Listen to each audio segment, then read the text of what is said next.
जय हिंद दोस्तों, स्वागत है आपका। आज का टॉपिक है बाल विकास। मैं अभी रोज आपको बाल विकास से 25 से 30 प्रश्न करा रहा हूं, जो आपका जेटेट और सीटेट दोनों के लिए इम्पोर्टेंट है। तो चलिए स्टार्ट करते हैं। पहला सवाल है कि विकास कभी ना समाप्त होने वाली प्रक्रिया है।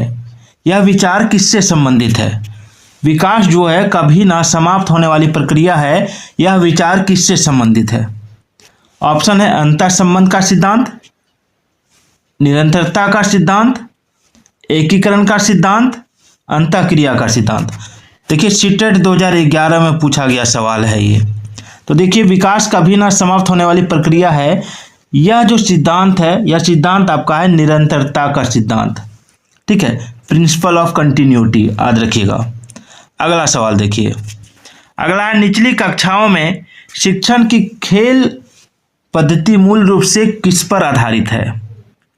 देखिए सीटेट 2011 और यूपी टेट 2011 में पूछा गया है कि निचली कक्षाओं में शिक्षण की खेल पद्धति मूल रूप से किस पर आधारित है? शारीरिक शिक्षा कार्यक्रम के सिद्धांतों पर, शिक्षण पद्धतियों के सिद्धांतों पर, विकास एवं वृद्धि के मनोवैज्ञानिक सिद्धांतों पर, शिक्षण के समाज शास्त्रीय सिद्धांतों पर। तो देखिए इसका राइट आंसर होगा ऑप्शन सी, विकास एवं वृद्धि के मनोवैज्ञानिक सिद्धांत पर निचली कक्षाओं में शिक्षण की खेल पद्धति मूल रूप से आधारित है। आगे है अवधारणाओं का विकास मुख्य रूप से डैश का हिस्सा है। किसका हिस्सा है? बौद्धिक विकास का, शारीरिक विकास का, सामाजिक विकास का या संवेगात्मक विकास का। यह भी सीटेट 2011 में पूछा गया सवाल है। देखिए अवधारणाओं का जो विकास है यह मुख्य रूप से आपका बौद्धिक विकास का हिस्सा है। अगला सवाल देखिए। अगला है व्यक्तिगत शिक्षार्थी एक दूसरे से डैश में भिन्न होते हैं। किससे? विकास की दर में, विकास क्रम में, विकास की सामान्य क्षमता में, वृद्धि एवं विकास के सिद्धांत में। तो देखिए इसका राइट आंसर होगा ऑप्शन ए, विकास की दर में। ये भी सीटेट 2011 में पूछा गया सवाल है। सवाल है व्यक्तिगत शिक्षार्थी एक दूसरे से डैश में भिन्न होते हैं। किस में भिन्न होते हैं? तो विकास की दर में, विकास क्रम में, विकास की सामान्य क्षमता, वृद्धि एवं विकास के सिद्धांतों में। तो देखिए इसका राइट आंसर होगा विकास की दर में, रेट ऑफ डेवलपमेंट। ठीक है, व्यक्तिगत शिक्षार्थी जो है एक दूसरे से विकास की दर में भिन्न होते हैं। आगे देखिए। अगला है मानवीय मूल्यों जो प्रकृति में सार्वत्रिक है डैश के विकास का अर्थ है। मतारोपण, ध्यान दीजिए, मानवीय मूल्यों जो प्रकृति में सार्वत्रिक हैं इसके विकास का अर्थ क्या है? मतारोपण, अंगीकरण, अनुकरण और अभिव्यक्ति। तो देखिए इसका राइट आंसर होगा ऑप्शन 6 का डी, अभिव्यक्ति। अगला है निम्न में से किस स्तर में बच्चे अपने समकक्षी वर्ग के सक्रिय सदस्य बनते हैं? ऑप्शन है किशोरावस्था, वयस्कावस्था, प्राक बाल्यावस्था या बाल्यावस्था। तो देखिए इसका राइट आंसर होगा ऑप्शन ए, किशोरावस्था। चलिए आगे है बचपन के सांप्रतिक दृष्टिकोण यानी करंट व्यू की मान्यता क्या है? बहुत तरीके से बच्चे वयस्कों के बराबर होते हैं। बच्चों को युवा प्राप्त वयस्कों के रूप में सबसे अच्छा माना जाता है। बचपन आधारित रूप से प्रतीक्षा अवधि है। बचपन वृद्धि एवं परिवर्तन की एक अनूठी अवधि है। तो देखिए इसका राइट आंसर होगा ऑप्शन डी, बचपन वृद्धि एवं परिवर्तन की एक अनूठी अवधि है। देखिए यूपी टेट 2011 में पूछा गया सवाल है। अगला सवाल देखिए।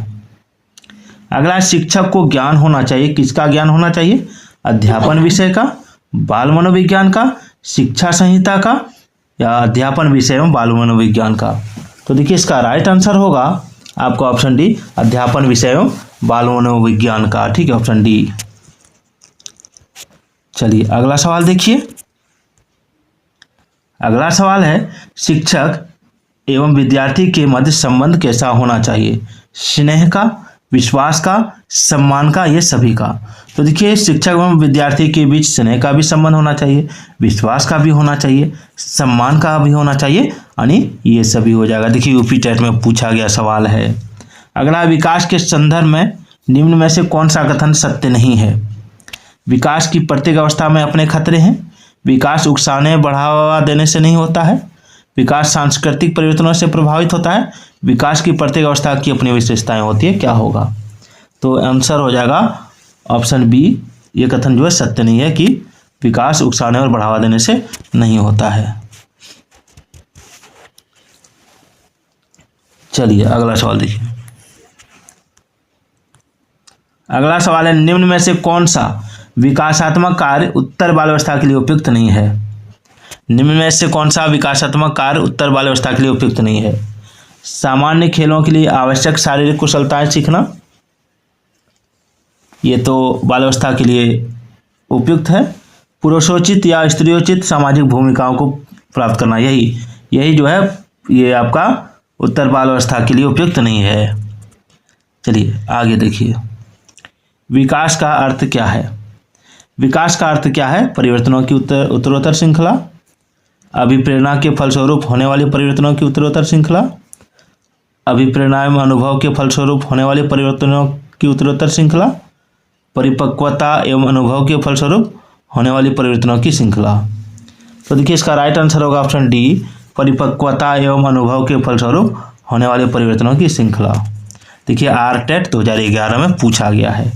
खिलौनों की आयु कहा जाता है किसको? पूर्व बाल्यावस्था को, उत्तर बाल्यावस्था को, शैशवावस्था को, या ये सभी? तो खिलौनों की आयु किसको कहा जाता है? तो खिलौनों की आयु कहा जाता है आपका पूर्व बाल्यावस्था को। बार बार परीक्षा में दोहराया जाता है। चलिए, निम्न में से कौन सी पूर्व बाल्यावस्था की विशेषता नहीं है? दल में रहने की अवस्था, अनुकरण करने की अवस्था, प्रश्न करने की अवस्था, खेलने की अवस्था। तो देखिए इसका राइट आंसर होगा ऑप्शन डी, खेलने की अवस्था। ये पूर्व बाल्यावस्था की विशेषता नहीं है। ये भी देखिए आरटेट 2011 में पूछा गया है। अगला, उत्तर बाल्यावस्था में बालक भौतिक वस्तुओं के किस आवश्यक तत्व में परिवर्तन समझने लगते हैं? द्रव्यमान, द्रव्यमान और संख्या, संख्या और द्रव्यमान, संख्या और क्षेत्र। तो देखिए इसका राइट आंसर होगा ऑप्शन डी, द्रव्यमान, संख्या और क्षेत्र। आगे देखिए, मानव विकास किन दोनों के योगदान का परिणाम है? मानव विकास किन दोनों के योगदान का परिणाम है? तो देखिए मानव विकास जो है ये आपका परिणाम है वंशक्रम एवं वातावरण का, याद रखिएगा। अगला है, निम्न में से कौन सा कथन विकास के बारे में सत्य नहीं है? तो देखिए विकास जो है, विकास आपका विशिष्ट से समान की ओर होता है, ये सही नहीं है। विकास सामान्य से विशिष्ट की ओर होता है। और विकास अंतःक्रिया का फल है, ये सही है। विकास एक व्यवस्थित श्रृंखला का अनुगामी है, ये भी सही है। विकास एक व्यक्तिगत प्रक्रिया है, ये भी सही है। विकास विशिष्ट से समान की ओर होता है, ये भी सही है। आगे है, निम्न में से कौन सा कथन सही नहीं है? कौन सा कथन सही नहीं है? तो देखिए इसमें कौन सा कथन सही नहीं है, तो आवश्यकता वंचना की शारीरिक अवस्था नहीं है, ये कथन सही नहीं है। अंतर्निहित आवश्यकता का मनोवैज्ञानिक परिणाम है, ये कथन सही है। आवश्यकता एवं अंतर्निहित समान नहीं है बल्कि समांतर है, ये कथन सही है। मूल प्रवृत्तियां आंतरिक जैविक बल है, ये कथन सही है, लेकिन ऑप्शन ए इसका राइट आंसर होगा। आगे है, क्रियात्मक अनुसंधान का उद्देश्य क्या है? क्रियात्मक अनुसंधान का उद्देश्य क्या है?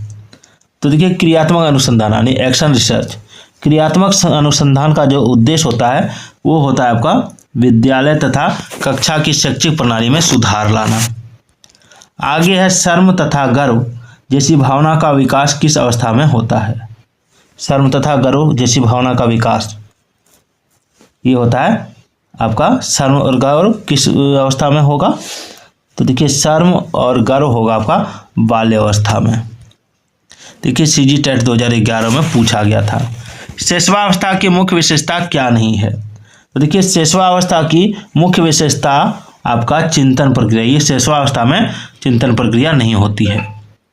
सीखने की प्रक्रिया में तीव्रता, ये सही है। जिज्ञासा की प्रवृत्ति शैशवावस्था में होता है, अनुकरण द्वारा सीखने की प्रवृत्ति शैशवावस्था में होता है, लेकिन चिंतन प्रक्रिया शैशवावस्था में नहीं होती है।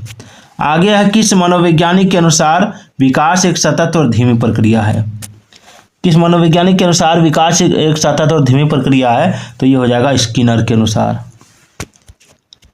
चलिए आगे है, बाल्यावस्था होती है, क्या होती है बाल्यावस्था?